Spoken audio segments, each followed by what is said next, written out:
The Mildmay Club here is almost certainly the biggest, definitely the grandest of the working men's clubs. If the working man was to get on in London in the late 19th century, they were going to have to do it for themselves, and that's what they set about doing. It was about self-education, it was about self-entertainment, it was about self-improvement, and not being reliant upon big industry and the political parties to make those things happen. They could make them for themselves. The dozen or so original members each put up £1 or £2, I think, and started putting on entertainments and political lectures. It must have been really something back in its pomp. We do know that membership had gone down to around 200 people at its lowest point. And I think there was a feeling that there wasn't a place for a working men's club anymore.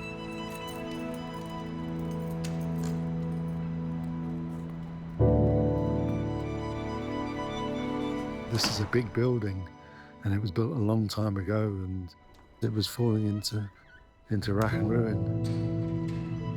The building was brilliantly built by the Victorians. You know, everything's rock solid, but roofs and guttering, it was been patched and patched and patched.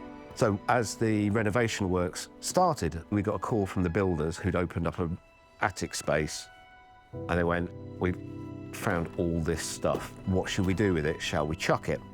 Now, luckily the reply went back from whoever received the message, "No, don't."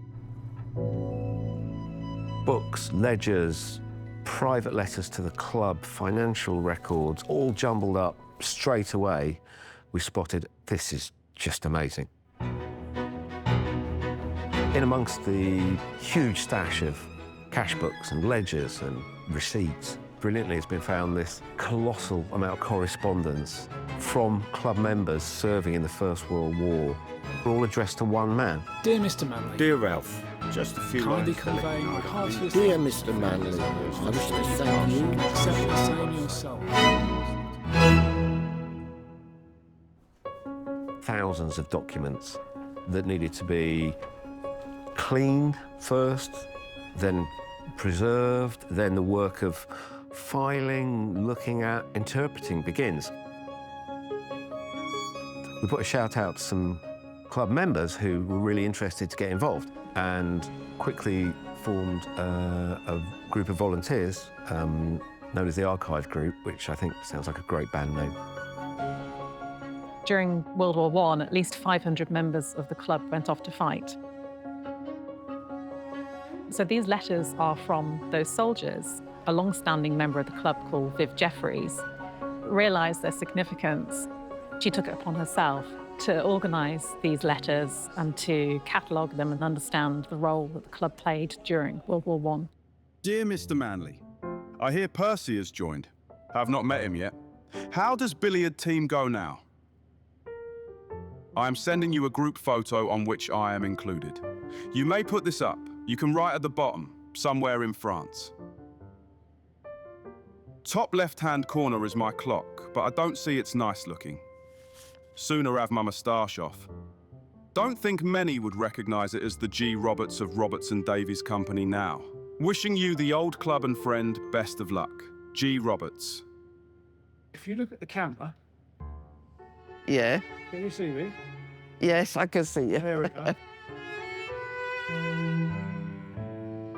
I mean, you had 495 letters, to be exact.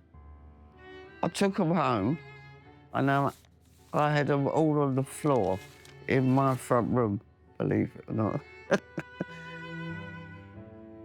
I went through the letters to find the same names, right? And then I put them in piles, and then I went from there.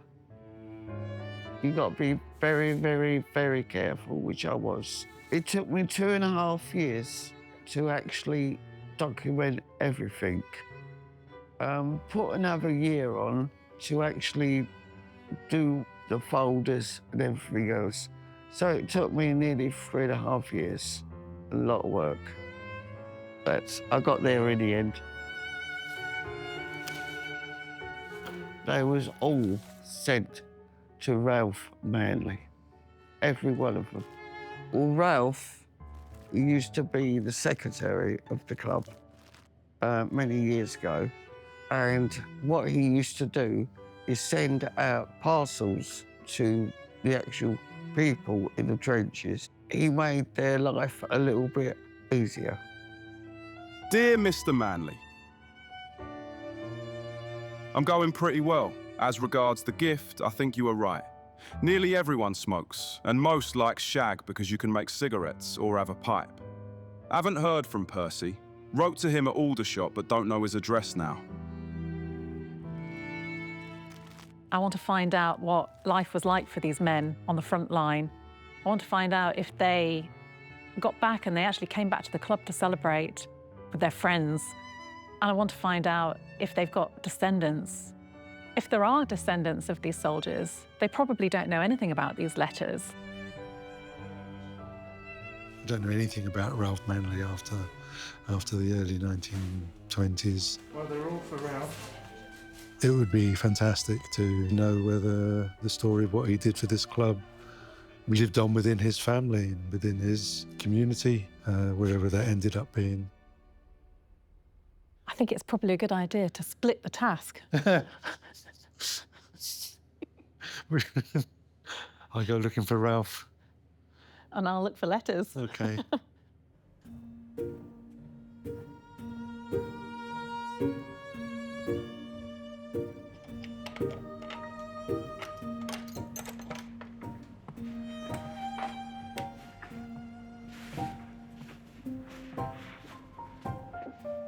Let's meet Ralph. Here's your man. So, tell me about this man from this photograph. I mean, you look at him, you get the idea of a man of initiative and a man of principles. He looks as though he could handle himself. I like the look of him. He would have been considered the guy that made things happen. The committees would sit around and they would discuss things, they would make proposals, but it was effectively Ralph that had to put those things into action. So somewhere in this spreadsheet, there is a ledger of some kind that I believe relates to the parcel fund. And here we are, box number MC7001.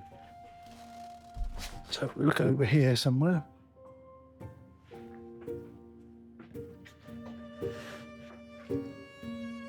And I think it's probably this one here. Soldiers' Comforts Fund. I guess that was the formal name of it, the Comforts Fund. A note of members on service abroad.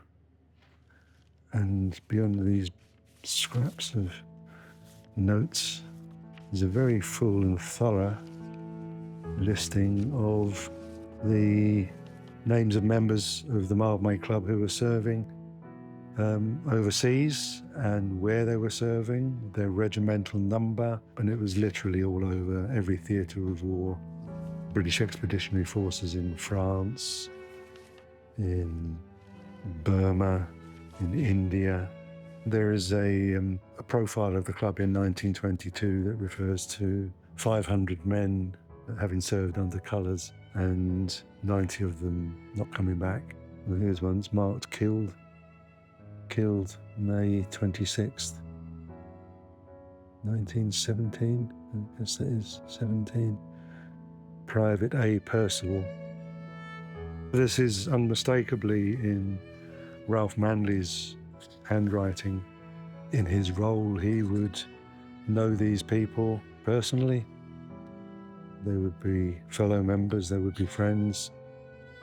It's a labour of love, really, to be paying such close attention where everyone has got to in their journey through the war. It's quite emotional for me, I think, just looking at these. But God, the rubbish that people have to put up with in their lives. It's terrible.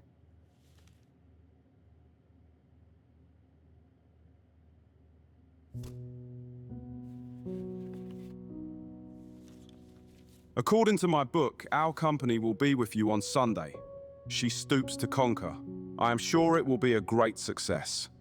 I learnt my part for nothing. And although I won't be there in person, I will in spirit. And hope you have a good night. George was in a company of actors and seems to be on really friendly terms with Manley. So I wonder if they shared an interest in acting. This could be a shared passion. Perhaps they acted together.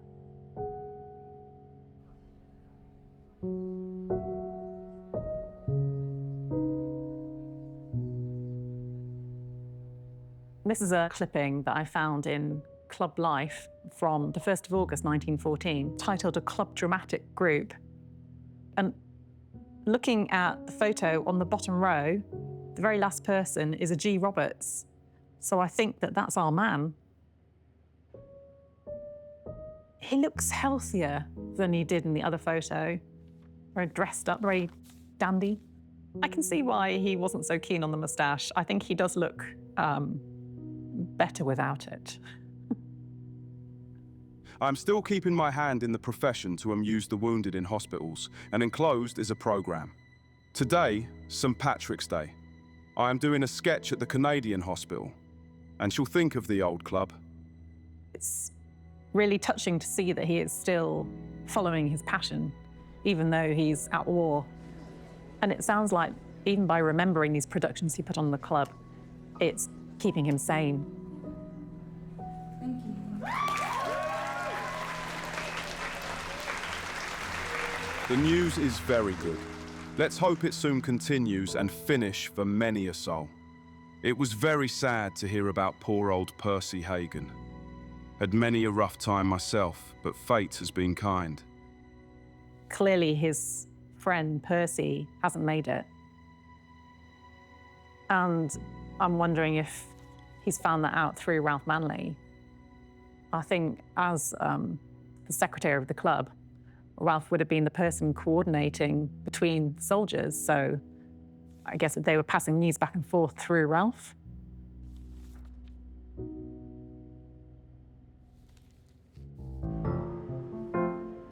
Ralph was a great administrator of the club, but I think he was also a very enthusiastic member of the club.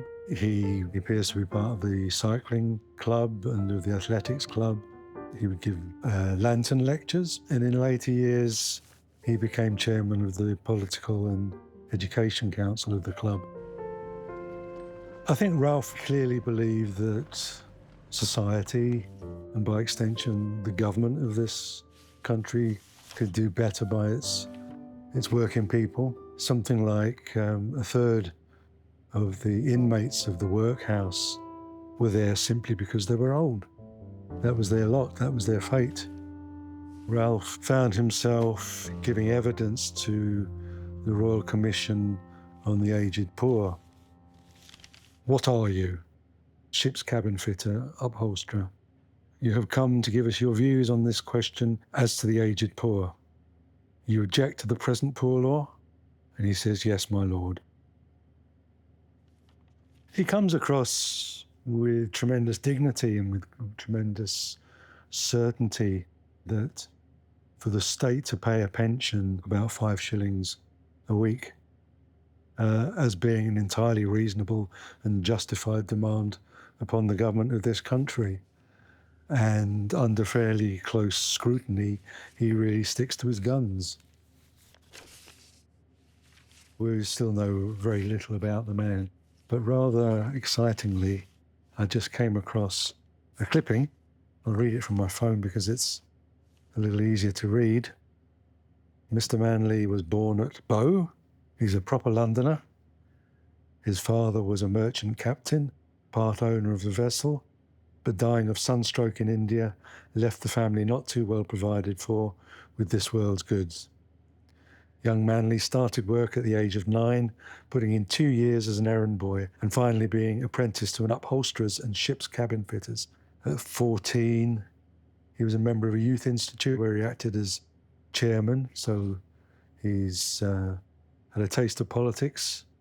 He was a chairman of the elocution and dramatic class. So perhaps he spoke proper. That is an interesting detail. I suspect our Ralph spoke with a proper London accent and felt he ought to up his game. I'm really pleased with this clip because it gives us some vital information. I have a place of birth and we have a profession for his father. We have some details to work with. So I'm going to go online now and start searching for Ralph in the records.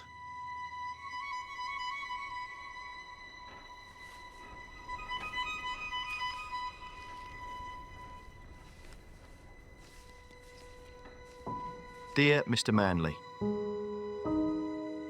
I was very pleased to receive your letter and to hear that the club is going on all right. I think my rifle shooting will make the Huns smart a bit, and I reckon some of the other boys wish they'd done a bit more practice. So what we've got here is a book of receipts for the Rifle Club. And looking through it, on this page, we've got a listing for James Lowe. And just above him, Ralph Manley. And if I leaf through this a bit, it's showing that the VP, the vice president, was J. Lowe. And it must have meant he was a pretty good shot. Dear Mr. Manley, just a line to let you know I am still alive and kicking. I'm back at my old job again, sniping. My word, what an advance the boys made while I was away. My battalion I found at the same places where I'd left them. The sergeant major told me to carry on with my old job and asked me if I knew the way to the fire trenches. I told him I could find them easy. So off I went. Of course, I thought if I went about a mile further on, I'd be about right. But when I was past an old fire trench, I found I had only another 3 miles to go. What with falling down shell holes, etc. I can tell you, I said something about that advance. So he's a sniper, which means that he would be right at the front, and he would have had the enemy in his sights, and they would have had him in theirs. We are stuck right in the middle of a salient, and the enemy can enfilade us. I can assure you, it's not very comfortable. So Jim has come back to try and find his old fire trench, the foremost trench on the front line. And he's come back to find that they've created a wedge into the enemy territory. Basically, they're probably now surrounded on 3 sides. Jim clearly knows that he's in a really vulnerable place, that if the enemy get down the side of the trenches, they can shoot and they're going to hit someone. You would have laughed. A big batch of our own reinforcements had to be sent home again because of their youthfulness. We called them war babies. The medical officer told them that the men in the trenches would cry if they had to have them by their side, especially when they're being shelled. I know we had enough of them in Givenchy. The poor kids went mad. He probably knows his chances of surviving at this point are quite low. He's not complaining about it, he's just reporting it factually. But he must have been scared. Some of our own chaps are having leave now, so it won't be long before I get mine, I hope. Hoping you are in the best of health and wishing the club every success. I remain yours sincerely, Jim. He clearly really believes that he's going to come back home. But we know that this is the last letter that we have from him.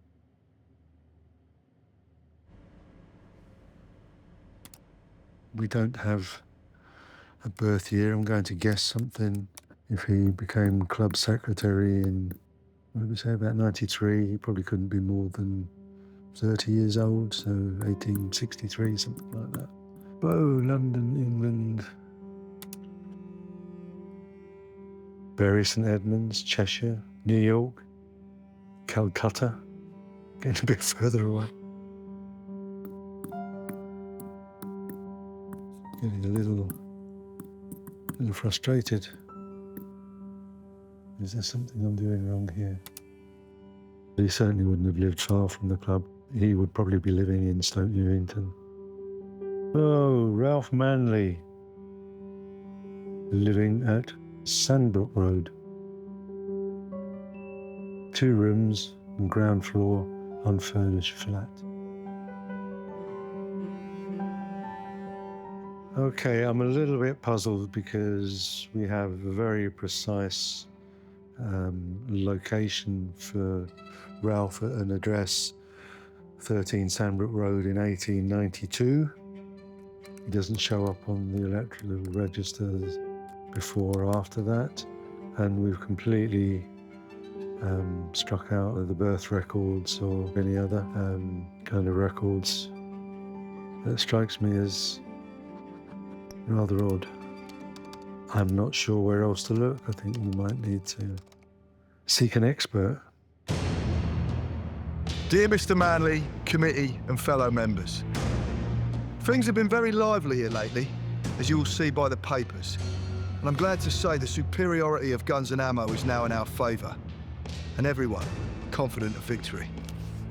I wish the jolly old club and all concerned the best of luck. I close my short letter once more, thanking you for the parcel. Remaining yours sincerely, Gunner Cole. So this letter we've got here from Alfred Cole is dated July 12th, 1916, just 11 days into the Battle of the Somme. And then we've got another letter from him, September 20th, 1916. That would have been right in the middle of the Battle of the Somme. If only you could have seen some of our boys after the last advance. You would have seen how much cigarettes are valued out here. Many of them were lying seriously wounded, puffing away at a cigarette as if nothing had happened. I'll close, wishing you all the best of luck. I remain yours sincerely, Gunner Cole. So it sounds like these care packages from the club are really keeping him going. I like to think that these packages were also a way of feeling like someone still cared about him. Very many thanks for the parcel of eatables received today, which I assure you are a treat, as luxuries are rather out of the question here, excepting that we get plenty of Christmas crackers from the Huns. But as we get them all year round, they don't seem as much of a luxury. But still, it's nice to be having a holiday on the continent, living in a hut with all the inconveniences, gas and water, plenty of fresh air, and commanding views of the enemy lines, all free of charge. No wonder we smile. I'm thinking of writing on the first shell we fire over Christmas morning. Greetings from the Mildmay Club. I close, wishing you all a Merry Christmas, and thanking you again for the parcel. I remain one of the boys, Gunner Cole. So I think this is a really good example of the British stiff upper lip. He is being through hell, and yet he is making jokes. I mean, it's very much gallows humour. It's dark. I think by this point, he and the soldiers he was fighting with must have been very traumatised, joking about what he's just been through. I mean, perhaps that's quite a male thing, but you can still read a lot between the lines. I think there's only so much that you can tell about a person from these letters. They are a snapshot in time. I feel a great responsibility to find out more about their lives, what happened to them. I'd like to speak to an expert maybe, see if I can find out any more information about who these soldiers were.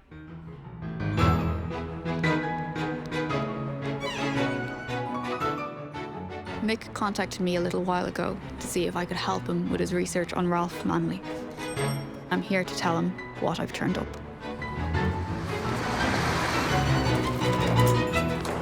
So this is Ralph here, Ralph Manley, living at 13 Sandbrook Road, which is just a few streets away from here. Yeah. He has 2 rooms on the ground floor, unfurnished. Okay, so it's utterly perplexing that we're not finding Ralph in census records, as I'm sure you discovered. Yes. The other thing England has from 1837, you have civil registrations. That's your births, your marriages and deaths. We're not finding Ralph at all. So this is an 1893 voter registration list. Go back 2 years, we have the 1891 census. Let's have a look and see who's living at 13 Sandbrook Road. What's the name here? Jury. This is Henry Jury. Okay. He's 29 years old. Means he was born around 1862. Can you read what his job is? Upholsterer. Yeah. And where was he born? Bow. What about that? So we have Ralph at 13 Sandbrook Road. 2 years earlier, we have Henry. It could just be a coincidence. So I'm going to show you this marriage certificate. Let's talk me through it. November 15, 1881. Yep. Henry Dury. Bachelor, age 21, an upholsterer, father's profession sailor. That fits. It does. And his marrying Sarah Jane, age 25, spinster. So what are your thoughts now on Henry versus Ralph? Well, it's starting to look as though Ralph may have been a Henry. I have Henry's death certificate. When's he dying? 18th September 1936. Okay. Shakespeare Road, 74 years old. One of the great things about working men's clubs is they supplied notices to the club magazine, Club Life. Yes. Which is a great resource. I'm going to hand you an obituary. I want you to read me the very first paragraph. We are grieved to record the death of our dear old and esteemed friend, Mr. Ralph Manley, who passed away on Friday morning, September 18th, 1936. So that seems to put the tin lid on it, as they say, but doesn't explain for a moment. Why? I have two more documents which make it even more perplexing. This is two voting lists, Right. both from 1896. Who's this? Henry Dury Yep, at 110 Oldfield Road, again just round the corner. yep. Who's this? And Ralph Manley at 36 Newington Green Road. This is the only record we have of both Henry and Ralph existing at the same time. Whoever this man is, he's in the voting records twice. This is actually what's known as personation. It's a crime. It's fraud. He's Henry Dury from 1885 through 1890. Then Ralph appears. 1896, we have both. And then Ralph Manley never appears again. Is there any innocent explanation for this other than voter frauds? No, this couldn't happen by accident. To put yourself on a voting register, you had to sign a form to put yourself on the voting register. This is a conscious decision by Henry/Ralph. Is this a common thing? This is not common at all.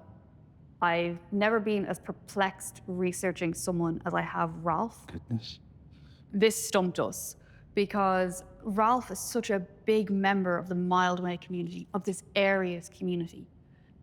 He's hardly going to go, be Ralph here and Henry at home. It could be he's running from something. He could have had a checkered past, and he's decided to legitimize himself within the Mildmay. It could be he's a man wanting to create his own new identity with something that's simply himself, and that's why the Mildmay becomes so important to him. What do you think? I'm completely flummoxed. It's a great word for it. Yeah. It's the perfect word for it. It's flummoxing. It's flummoxing. It's indeed. flummoxing. I'm going to show you something else. Henry, Ralph, has a living great-grandchild. Oh my goodness. Kay Larby. And I think it might be worth giving Kay a call and asking him what he knows about his great-grandfather. You wouldn't happen to have his number, would you? I do, actually. You have been busy. I've been very busy. Ralph has taken up far too much of my time.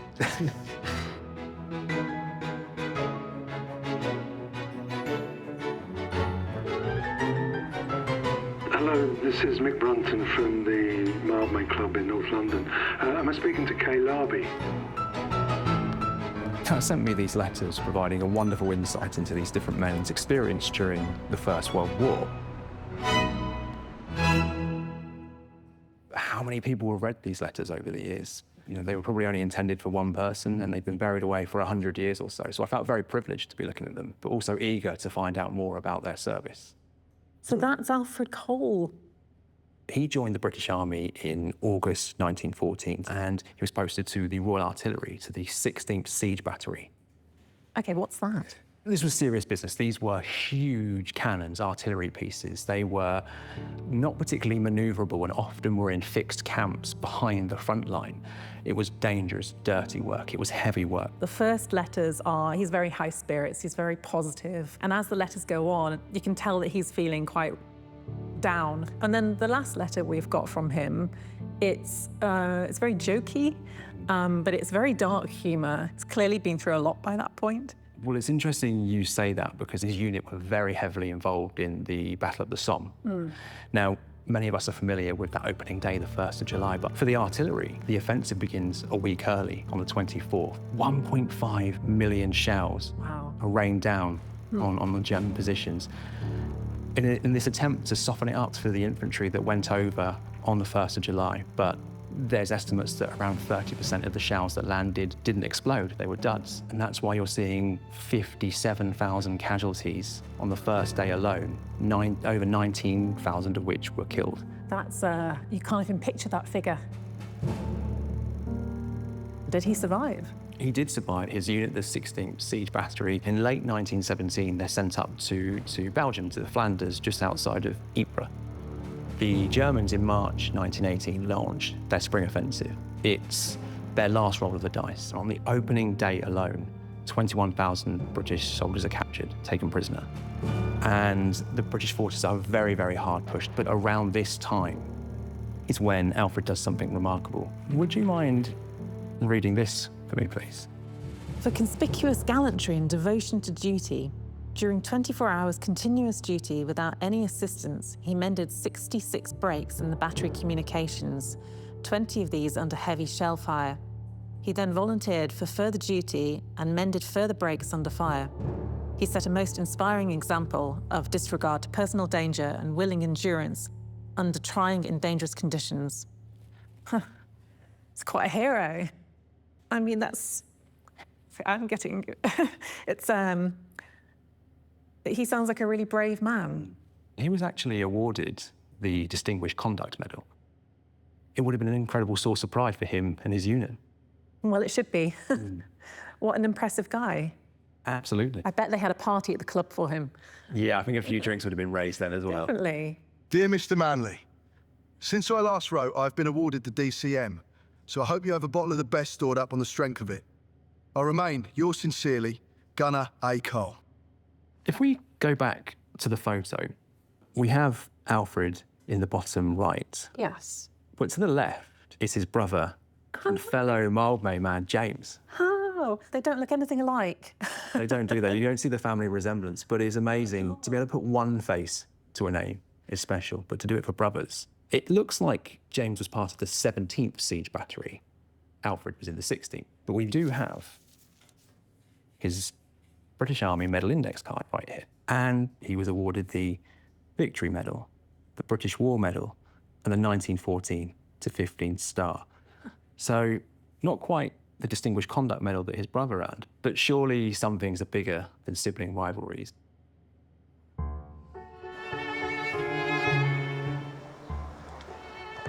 I'm on my way to see Kay, great-grandson of Henry Dury, aka Ralph Manley.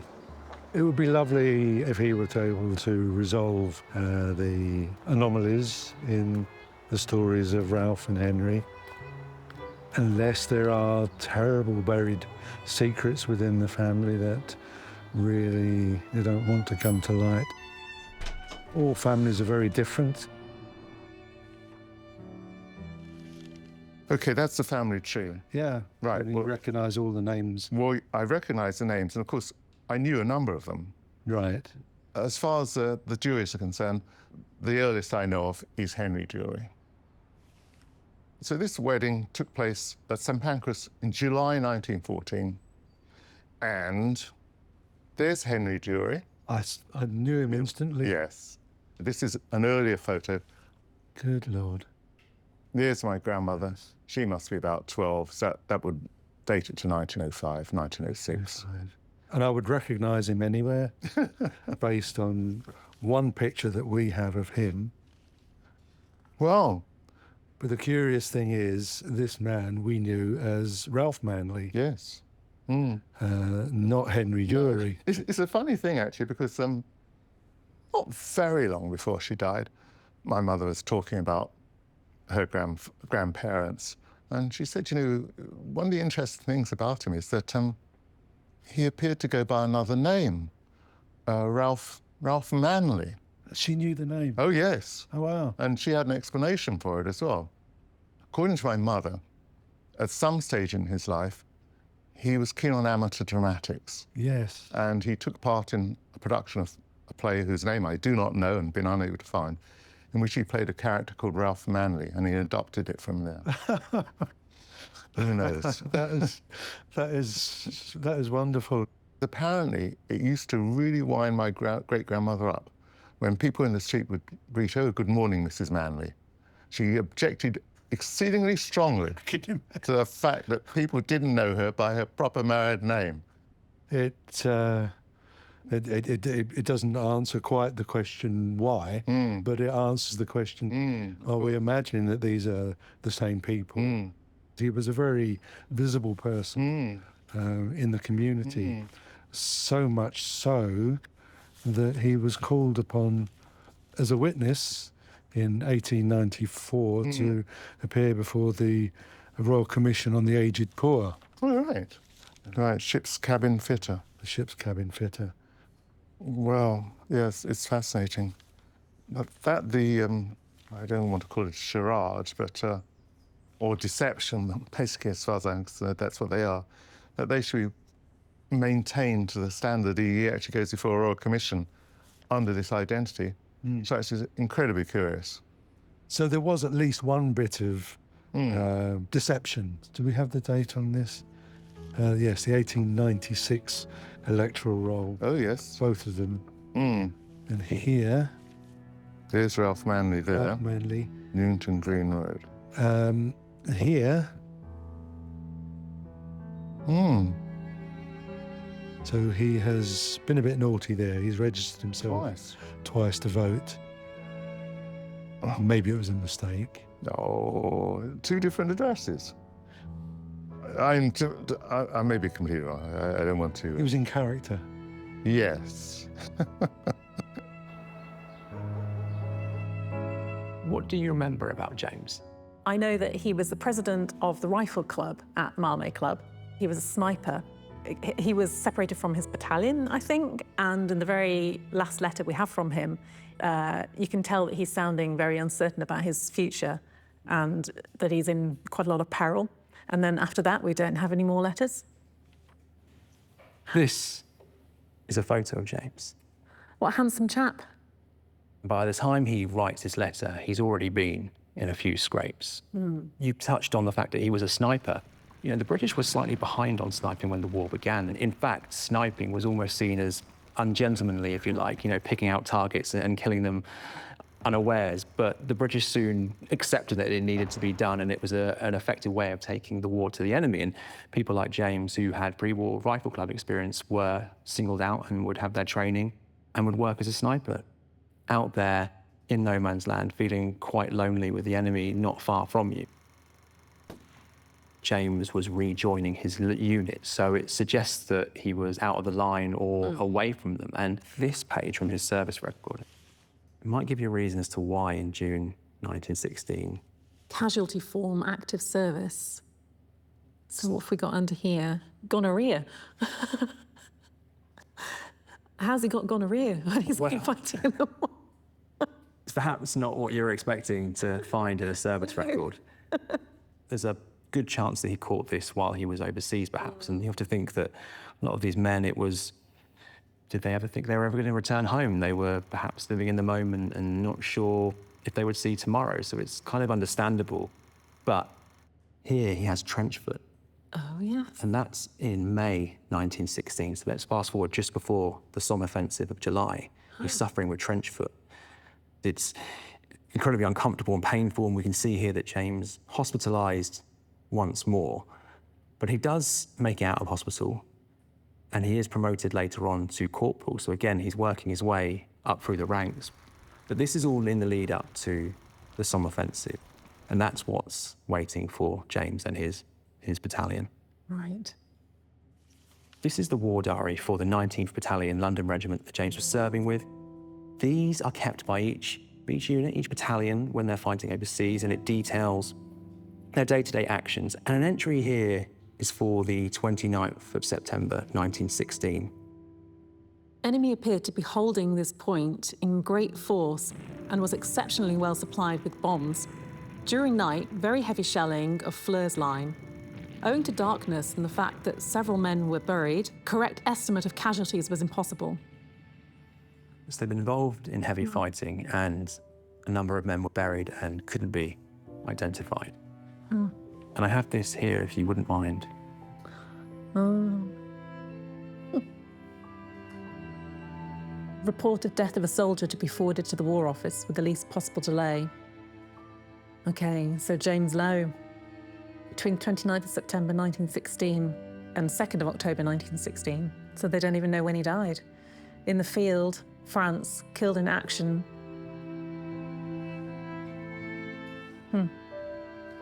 Oh. This is the reality of the fighting on the Western Front during the First World War. People did disappear. They were killed without a trace like James, and it's incredibly sad. And he has no final resting place. He's commemorated on the Thiepval Memorial to the Missing.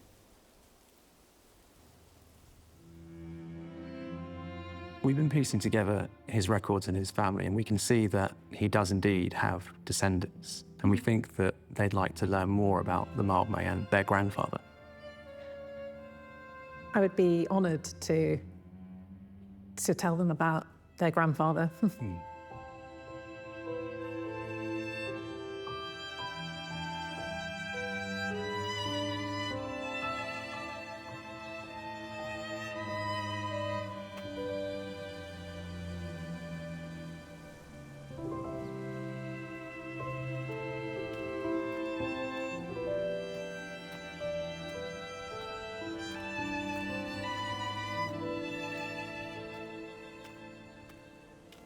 I find it quite strange that he had this other life and that there's so little overlap between the worlds of Henry Dury and of Ralph Manley.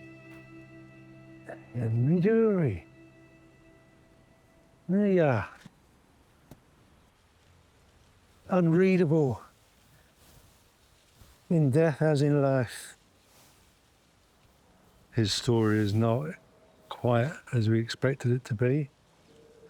And I'll do the most natural thing in the world and take a photograph. In loving memory of Henry Dury, who fell asleep 18th September 1936. To live in the hearts of those loved is not to die. Nice. As far as the club is concerned, nothing in there leads me to believe that he had any ulterior motives. I think he stood up, stood proud, and told the world what he thought.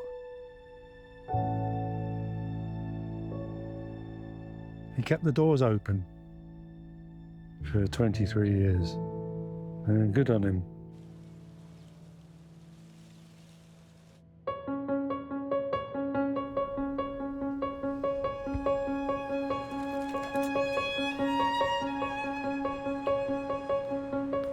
The initial reaction, surprise that it's bigger than I thought it would be. And it's really plushly decorated. My great-grandfather was just a figure in a photograph. So I always thought we came in pretty humble stock. He was obviously a man of much more substance than I ever gave him credit for. By Jove, Mr. Ralph.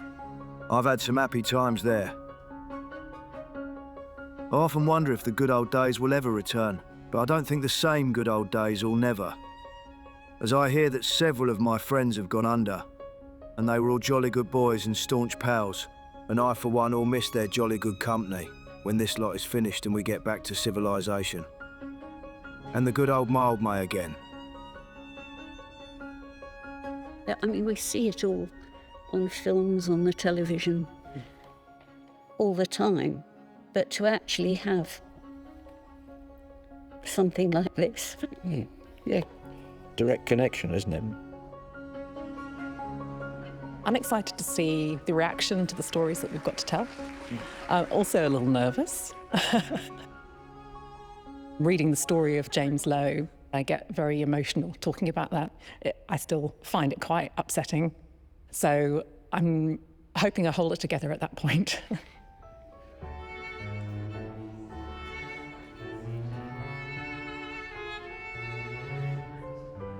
Just saying that the writing is just spitting on my day, a bit of our dads. Yeah. So they might cry.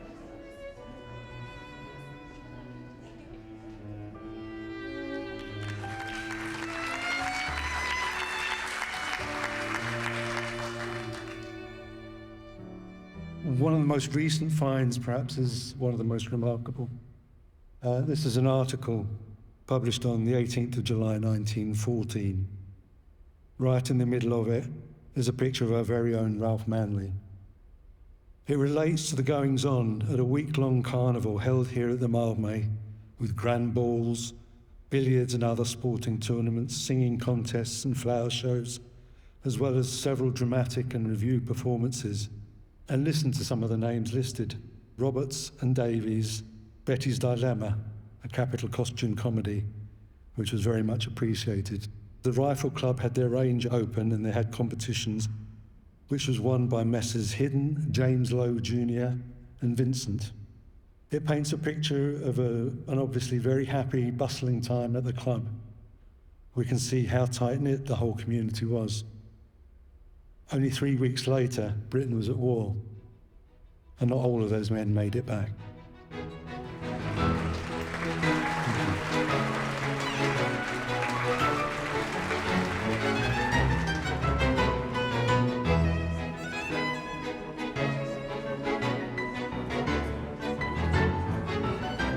Belonging to any club is more than just a way of getting cheaper entertainment and cheaper beer at the bar. But it stands for something else that's a bit more meaningful than your gym membership. I think it's a way of saying, this is what we stand for. Who are you? And what do you stand for? And would you like to be part of this?